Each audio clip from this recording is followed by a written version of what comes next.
அனைவருக்கும் வணக்கம். நம்ம கொண்டக்கடலை மாங்காய் போட்டு நான் தேங்காய் அரைச்சி ஊற்றி கெட்டியாக குருமா குழம்பு வச்சுருக்கேன். இப்போ நேற்று வச்ச அவரைக்காய் சாம்பார் கொஞ்சம் இருந்துச்சு. இது ரெண்டையும் கலந்து இன்றைக்கி நம்ம கலவை குழம்பு தான் பார்க்க போகிறோம்.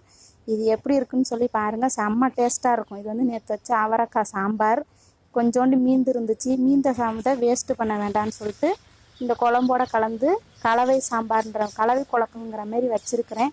செம்ம டேஸ்ட்டாக இருக்கும். இது மாதிரி நீங்களும் செஞ்சு பாருங்கள். அதாவது மீந்து இருந்துச்சுன்னா தயவு செஞ்சு கீழே ஊற்றிடாதீங்க, சூடு பண்ணி வச்சுக்கோங்க. நான் ஃப்ரிட்ஜில் வைக்க மாட்டேன், சூடு பண்ணி தான் வச்சுப்பேன்.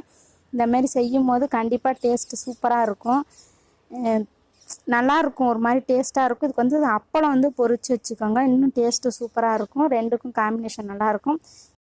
வீட்டில் இருக்கிறவங்களாம் கண்டிப்பாக கேட்பாங்க, இது என்ன குழம்பு வித்தியாசமாக டேஸ்ட்டாக இருக்கே அப்படின்னு கேட்பாங்க. அந்த அளவுக்கு சூப்பராக இருக்கும். மறக்காமல் நம்ம சேனலை சப்ஸ்கிரைப் பண்ணிக்கோங்க. தேங்க்யூ.